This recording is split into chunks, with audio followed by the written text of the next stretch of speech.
said to him, "They have no wine." Jesus said to her, "Woman," I love that part, "woman." That's the way men should talk. No, not really. We'll get in trouble.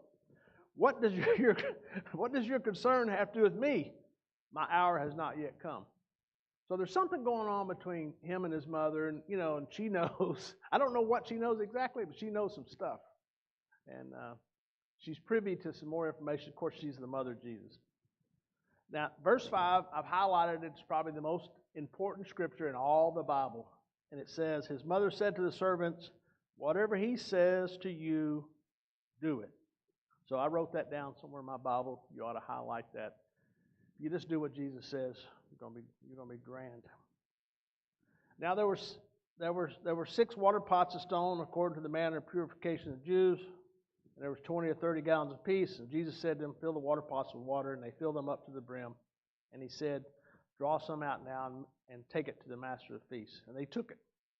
And when the master of the feast had tasted the water that was made wine, and did not know where it came from, the master of the feast called the bridegroom, and he said, "Every man at the beginning sets out the good wine, and when the guests are well drunk, then the inferior. You have kept the good wine until now." So, all right, that's the first miracle. All right, now let's go to back to Mark chapter 6, another story.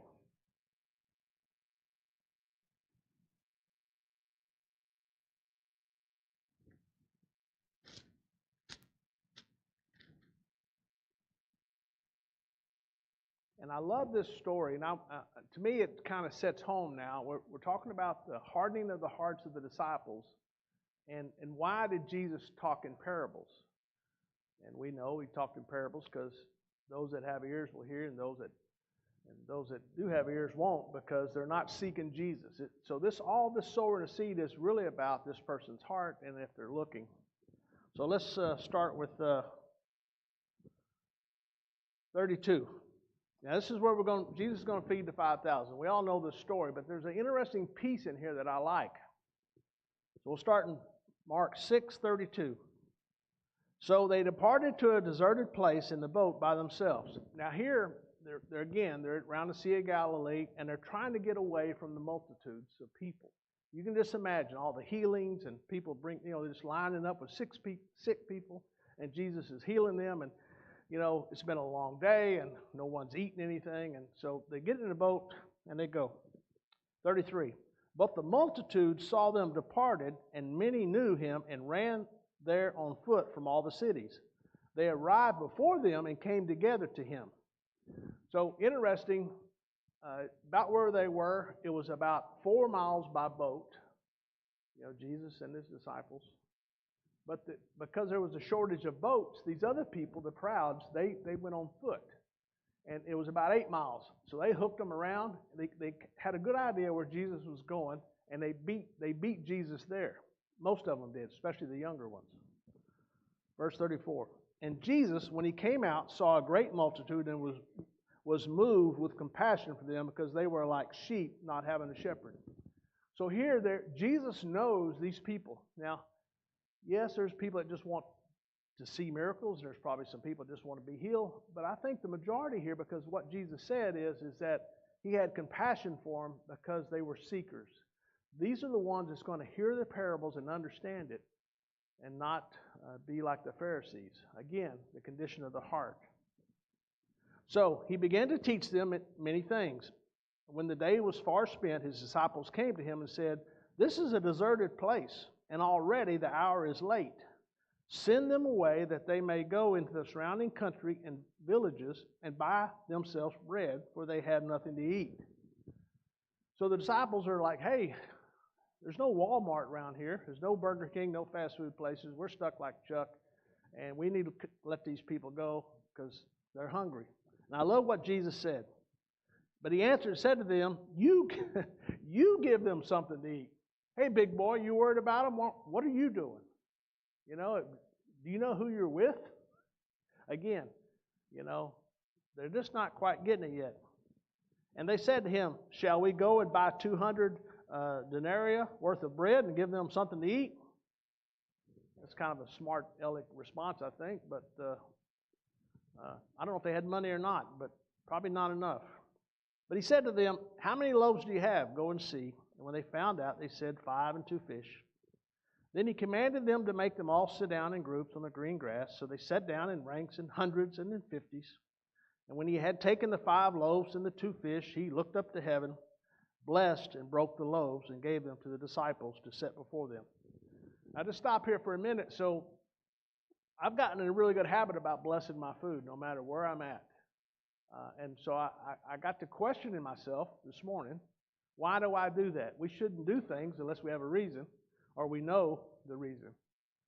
Hopefully scripturally based, right? So started, and this kind of made me think about it. So I went through some commentaries, and there's several places where Jesus broke bread with whoever he was with, and he prayed and blessed the food before eating. So I think that's something we should do, at least for me anyway. So I thought that was interesting. So he blessed the disciples, except for them 2 fish. Okay, 42. So they all ate and were filled, and they took up 12 baskets full of fragments of the fish. Now those who had eaten the loaves were about 5,000 men. Okay, so another miracle. The disciples are here. He kind of gets on to them a little bit, but he fixes things. All right, now we're going to walk on water, and this is kind of the point to my story. 45. Immediately, he made his disciples get into the boat and go before him to the other side, to Bethsaida, while he sent the multitudes away. And when he had sent them away, he departed to the mountain to pray. So here we go. The disciples are now in the boat. They're going to take off, and Jesus is going to go up on the mountain to pray. Now, when evening had come, the boat was in the middle of the sea. Now, I think in the King James, maybe it says the 4th hour, or whatever, but it's about 3 o'clock in the morning. 3 to 6 in the morning is the time. And of course, Jesus was alone on the land. Then, Jesus, he saw them straining at rowing, for the wind was against them. Now, about the 4th watch of the night, there it is, he came to them walking on the sea and would have passed them by. Let's just stop right there. That's odd. Come on, Jesus. What you see them straining in a boat, but now you're going to walk and you would have passed them by. What's going on here? What's your first impression of that? Maybe think about it. Now, 49. And when they saw him walking on the sea, they supposed it was a ghost and cried out. Now, in my notes, I wrote this silly statement, according to Keith. Sometimes I think I've seen a ghost before, maybe. But then I got to thinking, well, what does a ghost look like? I've never seen one. Well, how can it be a ghost if you've never seen one? That's my imagination, right? So I'm thinking the same thing here. They've never seen a ghost before, I don't think. So it couldn't be a ghost. But, for they all saw him and were troubled. But immediately he talked with them and said to them, what does he say? Be of good cheer. It is I. Do not be afraid. Again, here we see that word, do not be afraid, as in earlier. Then he went up into the boat to them, and the wind ceased, and they were greatly amazed in themselves beyond measure. Why do you think they were greatly amazed? Think about that for a second. And they marveled. For they, this is the key verse, 52, for they had not understood about the loaves, because their heart was hardened. So I kind of get it. The disciples, I would have been just like them. I'm not any different. It's all new, and my gosh, what can Jesus not do? Every time he amazes me every time of the way. But so now this whole lesson is now starting to sink in for me a little bit. That means when I speak to the unbeliever and I'm sowing a seed, I have to understand that even the disciples here were having trouble. And I shouldn't expect anything different. I'm just a farmer throwing seeds. I can't fix the heart. I can't take care of the soil. It's got to be this person. They have to be seeking. And I think earlier, when Jesus came out and saw the great multitude, he had compassion because he knew their hearts. He knew those who are seeking, who want to hear. And I know, like, sometimes me and David, we're talking about different things and like, what? What are you talking about? but we're still seeking to try to understand each other and come up with a plan because we have to listen and seek.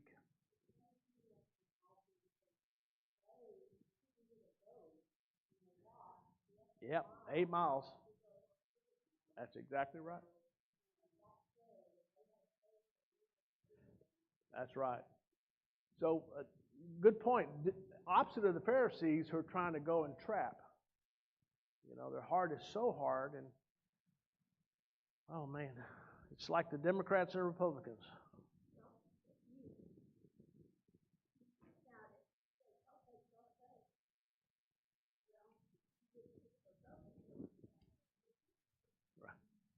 Right.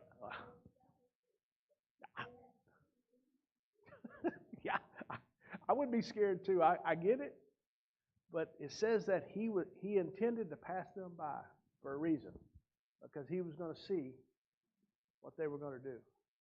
I think that's what it says. Anybody got any comments about that as you read that?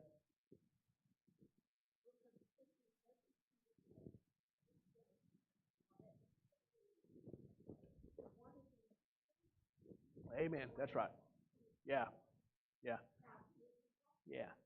And I think, and he wanted them to come to belief in their own terms, right? And I think that's a big lesson for us. You know,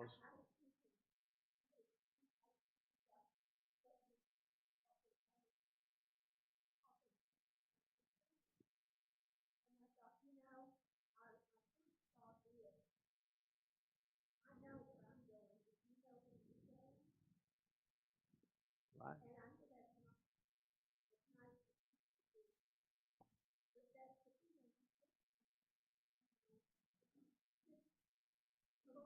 Just say it, huh?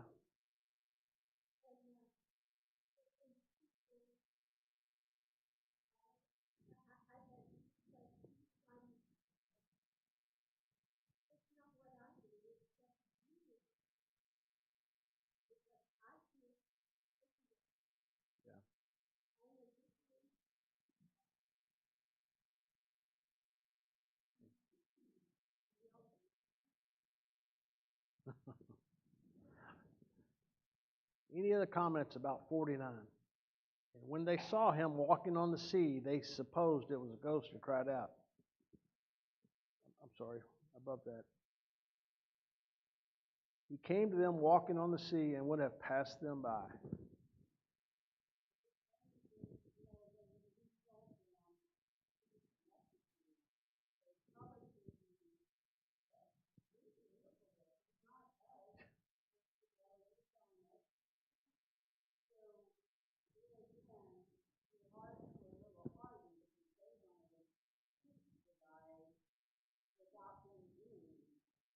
Right?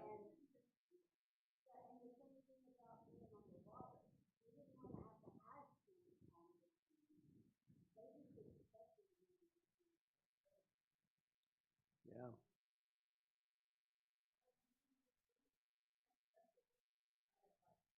Yeah.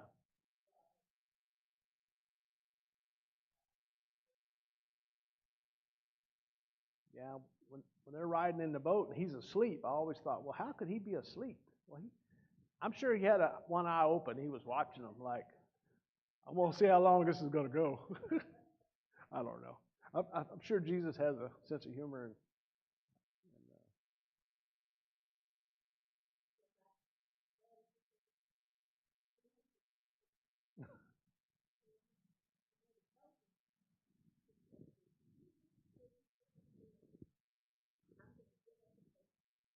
uh-oh.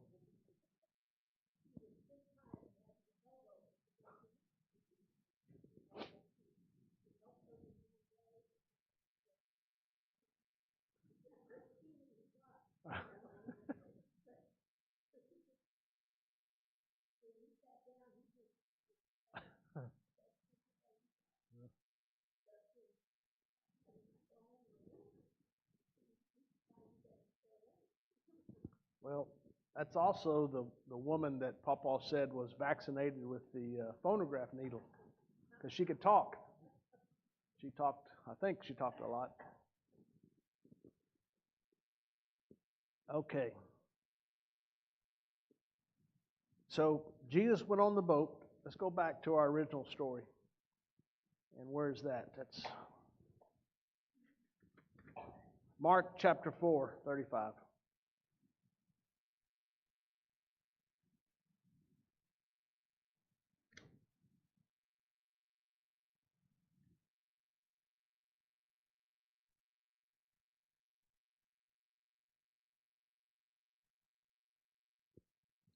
And we'll read it again. 4:35.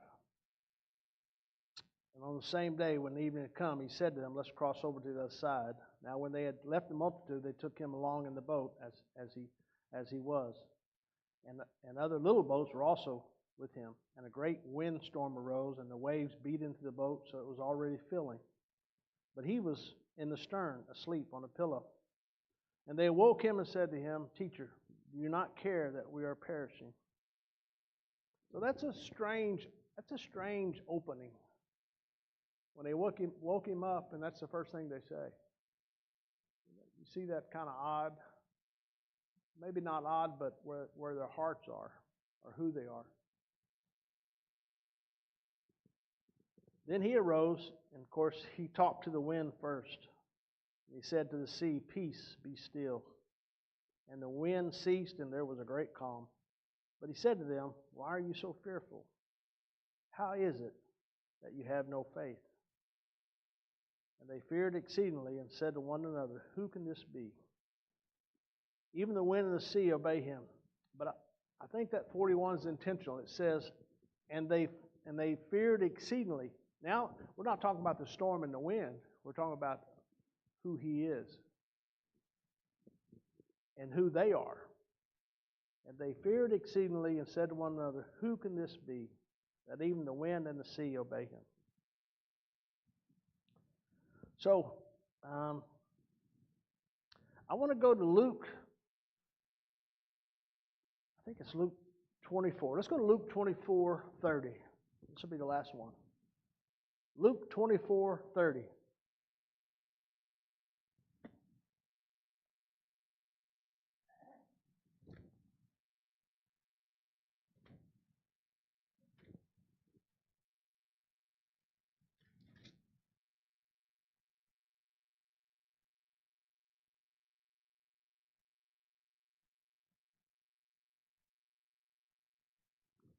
Now, if you've not read this in a while, we're going to back up to verse 13, 24:13. And I'm not going to read this whole story, but this is a story after Christ has risen. And he shows up on the road, and he meets these two guys. And they call it the story of on the road to Emmaus. I'm probably not saying that right. Is that right? And we'll go ahead and read it. We've got time. I like this story. 24:13. Now behold, two of them were traveling the same day to a village called Emmaus, which was 7 miles from Jerusalem. And they talked together of all these things which had happened. So it was, while they were conversed and reasoned, that Jesus himself drew near and went with them. But their eyes were restrained, so they did not know him. And he said to them, "What kind of conversation is that you guys are having with one another as you walk and are sad?" Then the one whose name was Cleopas answered and said to him, "Are you the only stranger in Jerusalem?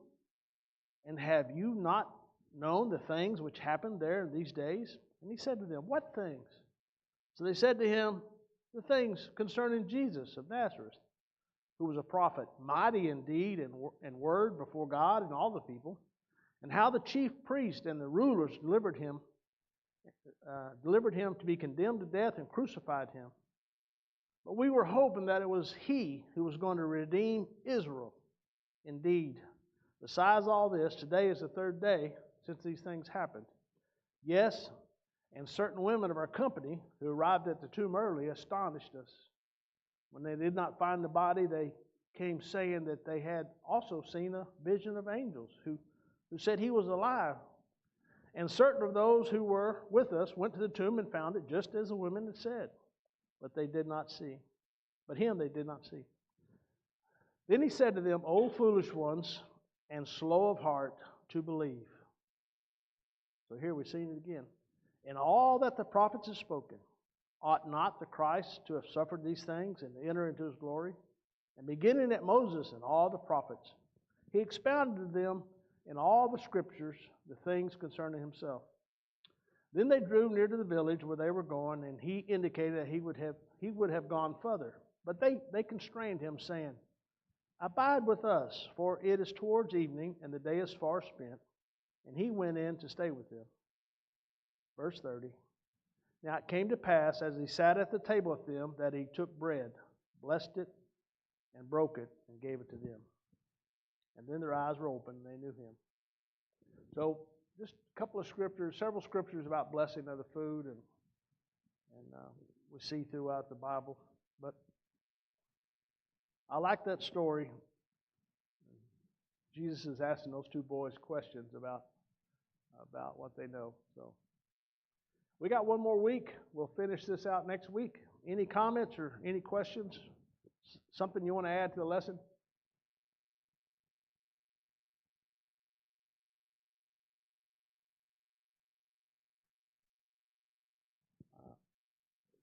Find the other. Jesus walks on the water. There's 2 episodes where he walks on the water. We looked at one today, and there's another one. Read up on that one and bring some comments next week about that. We'll work it into the story, the lesson. Anything else?